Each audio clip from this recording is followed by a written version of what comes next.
Mais c'est vrai que pourquoi est-ce que moi j'ai été surpris de l'arrivée de JJ Redick en coach. En fait, j'étais très surpris pour plusieurs raisons. Et bon, si vous m'avez un peu suivi sur Twitter, vous savez que j'en ai parlé assez régulièrement durant tout ce process qui est allé de fin avril, grosso modo, jusque fin juin, donc de quelques mois. Hein. Et c'est vrai que j'étais très très sceptique et j'y croyais pas trop. J'y croyais pas trop à ça. Pour moi, je pensais clairement, pour dire que c'était un peu un coup de pub, en fait. C'est un peu un coup de pub, hein, ou un peu... ah voilà, JJ Redick qui est dans les rumeurs de transfert, ça donne un peu de la street cred, quoi. Un peu de crédibilité, genre... c'est quand même un analyste, mais il est tellement bon en analyse qu'il est convoité par pas mal de franchises, quoi. On va détailler, hein, mais moi, grosso modo, je pensais que c'était un peu ça. Plus un peu toute la guerre médiatique qu'on va aussi détailler, qui a été qui est intéressante en soi, mais qui est surtout intéressante pour montrer où est-ce que en sont les Lakers. Et donc, ce fameux push, ce coup d'état, peut-être, tenté et réussi par LeBron James. Mais voilà, donc pourquoi est-ce que moi, je suis étonné que Redick soit devenu le coach des Lakers? Premièrement, assez simplement, pour moi, et c'est ce que j'ai dit depuis le début, hein, depuis avril, c'est qu'en fait, pour moi, Redick, c'est la méga star médiatique du game, en fait, hein, dans le paysage médiatique NBA. Évidemment, on parle aux États-Unis, hein, pas de chez nous en France, mais c'est le boss du game, quoi. Et d'ailleurs, aussi en France, où il est quand même beaucoup connu, même par donc des auditeurs français. Mais pour moi, il y avait un peu ce truc où j'arrivais assez mal à le voir lâcher ça, alors que c'est finalement déjà la méga star un peu des médias, avec non seulement un côté, il est sur ESPN, il est sur le fameux First Take, il a son réseau de podcast qui commence un peu à élargir d'ailleurs, avec le fameux Dunker Spot aussi qui avait rejoint un peu son réseau, donc avec Steve Jones et Nekas Duncan.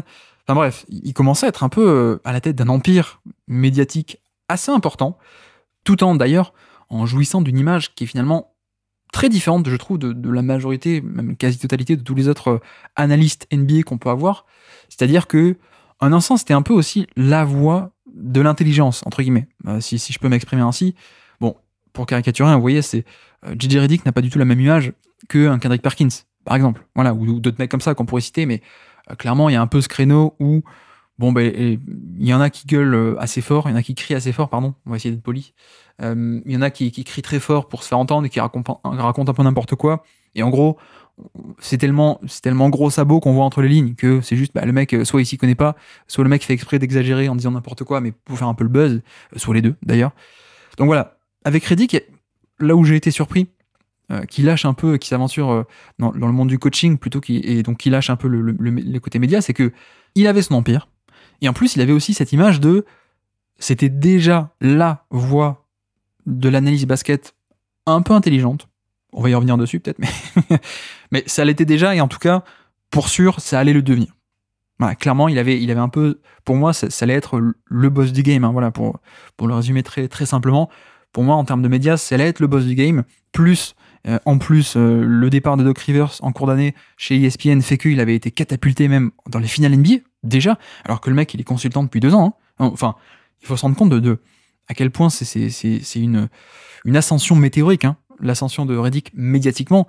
C'est-à-dire que moi, je l'écoutais il y a quelques années, hein, il y a 4-5 ans, peut-être même un peu plus, quand il faisait son petit podcast chez The Ringer, quand il était encore joueur, mais bon, on parlait pas du tout de la même chose, hein. C'était un petit podcast hebdomadaire ou même pas, je sais plus, mais il recevait des gens du showbiz, il recevait un peu de tout, quoi. Je crois qu'à l'époque, il était encore Lakers, ou même où il venait d'arriver au Sixers, mais il avait ses connexions avec les acteurs, avec Seth Meyer, avec n'importe qui. Voilà, c'est pas pareil. Là, je parle vraiment de l'ascension en termes d'analyse média. C'est vrai que ça fait 2-3 ans que c'est spectaculaire. Et donc, les podcasts qui prennent une ampleur gigantesque, où il arrive à avoir tous les invités possibles, en termes, cette fois, non pas de showbiz, mais de joueurs NBA, il a quasiment tout le monde, c'est un peu le podcast de référence, ou pas loin, pour beaucoup. Plus donc, il était arrivé au final NBA. Il est aussi un élément hyper important de la rotation de chez ESPN, d'ailleurs, il en profite toujours pour caler un peu sa pub au niveau des podcasts. Souvenez-vous, il y avait eu l'affaire en cours de saison où il s'était un peu payé Doc Rivers, pas que un peu d'ailleurs, il s'était bien payé Doc Rivers publiquement en disant que Doc Rivers c'est un coach qui cherche toujours des excuses, etc. Voilà, c'est quand même un acteur principal du paysage médiatique. Et donc pour moi, il y avait un peu ce truc de pourquoi est-ce qu'il prendrait le risque d'être un coach alors que c'est déjà le boss du game chez les médias NBA. Et même pas que NBA, parce que quand vous êtes chez ESPN ou chez ABC, Parfois, vous allez un peu toucher des audiences beaucoup plus larges que simplement les fans de basket, mais voilà, il y a TV nationale, etc., etc. Pour moi, je l'envisageais pas. Pour ça que je pensais que c'était un peu du bluff, clairement, un peu du bluff pour rajouter « Ah, regardez, je suis dans les rumeurs de coach, tellement je suis bon ». Voilà, je pensais que ça servait à ça, pour la street cred, grosso modo, pour la réputation. Et je le voyais pas, en fait, prendre le risque d'être coach. Pourquoi est-ce que je parle de risque? C'est parce que, en fait, il peut totalement salir son image. Et ce serait pas le seul. Mais finalement, combien de coachs vont dans le coaching et réussissent tout ce qu'ils font et s'en ressortent jamais, ne sont jamais virés, ou voilà. Personne. Un coach NBA, c'est du CDD. Généralement, tu vas pas au bout. Et t'es viré avant parce que ça se passe mal et parce que voilà, c'est un peu la nature du métier. Donc, il y a cet aspect-là. Après, s'il fait un titre ou deux et qu'il est viré parce qu'ensuite ça se passe mal, c'est pas grave. Mais il y avait aussi le risque, pour moi, il y a toujours le risque de, tu vas dans le coaching et en fait ça marche pas, quoi. Et là, le problème, c'est qu'on n'est pas sur. Enfin, pour moi, encore une fois, moi je voyais un peu ça comme, en fait, il veut être un peu le boss des médias NBA. Il n'arrêtait pas de le répéter, il n'arrêtait pas de le faire, enfin, factuellement, il prenait beaucoup d'ampleur, il était partout, etc., etc. Et donc, c'est vrai que c'est pas pareil pour moi qu'un coach qui se dit, c'est mon métier, quoi. C'est mon métier, il va y avoir des échecs, c'est pas grave, allez, je vais faire une pige ici, je vais faire une pige ici, je vais être entraîneur de ici, etc., etc. Finalement, un échec, ça fait partie du métier. Alors qu'avec Redick, je voyais un peu ça comme un mec qui veut être analyste, d'abord et avant tout. Et donc, c'est vrai qu'un échec où ça marche pas, où le grand public se dit, mais en fait, il est nul, ça, mine de rien, ça viendrait totalement, beaucoup salir, en fait, et atténuer son image, comme dit, de la voix de l'intelligence basket NBA, finalement. Moi, c'est là-dessus que, pour moi, il y avait disproportion entre le risque potentiel et là où il était déjà, en fait. C'est pas comme si t'es un mec qui démarre dans les médias, c'est un mec qui était déjà un peu le boss du game ou pas loin, et donc finalement prendre ce risque-là, en plus, on va en parler, mais le faire avec le faire avec LeBron, c'est toujours risqué, le faire avec les Lakers, c'est toujours risqué, le faire donc avec les deux, c'est toujours risqué, mais vous voyez, si prenez l'image d'un Chauncey Billups, par exemple, si vous voyez pas trop ce que je veux dire. Voilà, Chauncey Billups a pris sa retraite il y a quoi, une dizaine d'années maintenant, il a été analyste pendant pas mal de temps, mais parce qu'il réclamait des postes qu'il a jamais eu, mais pendant ce temps, il était analyste. Mais voilà, il surfait un peu sur son image de joueur ultra intelligent, d'ailleurs, joueur sous-coté, je trouve, en termes de l'histoire de la NBA. Mais clairement, depuis qu'il est dans le coaching, il se fait critiquer au jour le jour, en fait. Au quotidien, il est critiqué par les fans de Portland, mais même pas que. Et il y a un peu un côté où on parle d'incompétence, quoi.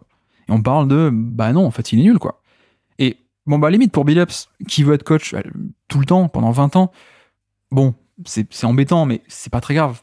Par contre, pour quelqu'un qui, je pensais, aspirer à être le roi des médias, et je le pense encore, c'est vrai que prendre ce genre de risque, aller faire une pige aux Lakers, que ça se passe mal, que ça soit un peu cata, que ça se finisse mal, comme souvent aux Lakers et comme souvent les coachs de LeBron, finalement, ça allait salir beaucoup sa réputation de mec dans les médias, quoi.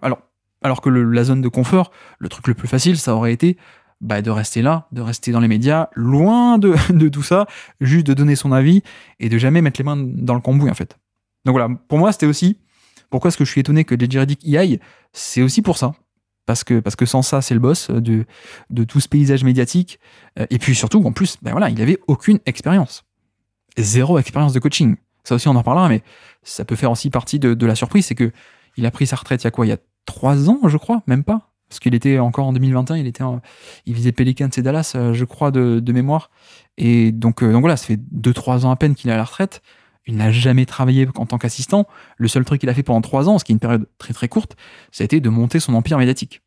Donc, il y a aussi cet aspect de, finalement, il veut être coach. En tout cas, on entend parler de rumeurs il va être coach, alors qu'il n'a jamais pris le temps d'apprendre le métier, quoi. Donc ça aussi, ça rajoutait un peu.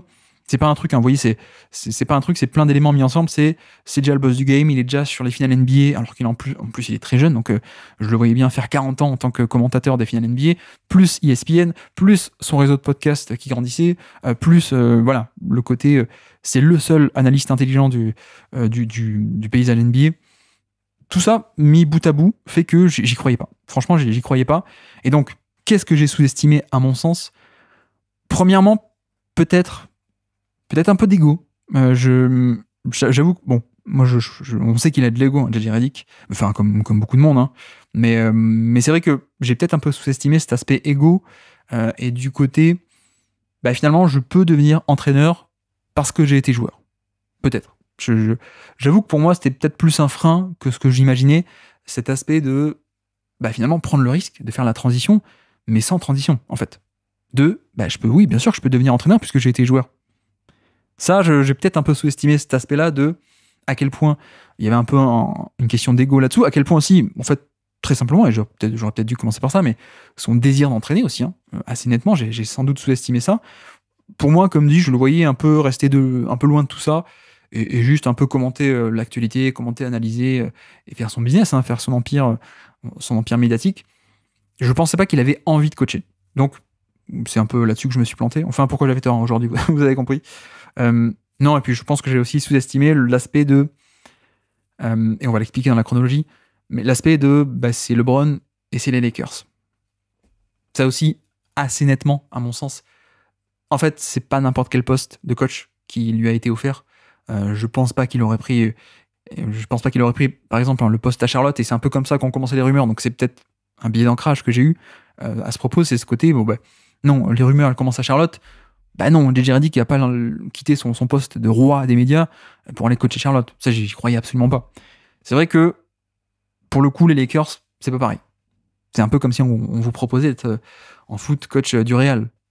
Bon, oui, c'est pas pareil que d'aller entraîner le Havre, quoi. Enfin, pardon, excusez-moi pour le Havre, ou Montpellier, ou Saint-Etienne, ou n'importe quoi, quoi. Enfin, voilà, donc là-dessus, c'est pas pareil, et puis surtout, coacher LeBron en plus. Enfin, tu pourras dire plus tard, tes enfants, tes petits-enfants, même en termes d'expérience, tu peux dire que t'as coaché LeBron. C'est quand même pas rien. Donc c'est vrai que je me suis peut-être un peu accroché au truc de base qui était un peu Charlotte, ou ce genre d'équipe un peu banale. Mais c'est vrai que, voilà, coacher LeBron et coacher les Lakers, c'est pas pareil. J'ai sans doute sous-estimé un peu cet aspect-là, où, imaginons qu'il n'était pas convaincu de base, ou même s'il n'avait pas forcément un désir ardent d'entraîner, c'est vrai que si on vient vers toi et qu'on dit « ça t'intéresse, coach des Lakers ?» sans doute que tu y réfléchis un peu plus que si c'est coach de Détroit, de Orlando ou de Charlotte, en fait. Assez nettement. Et puis, je pense aussi que dans cette histoire, j'ai un peu sous-estimé le pouvoir de LeBron. Le pouvoir de LeBron James et sa mainmise sur la franchise. Merci d'avoir écouté cet extrait. S'il vous a plu, l'émission complète est disponible en description et on se donne rendez-vous sur le feed principal du Basket Lab pour l'intégralité des podcasts. À bientôt.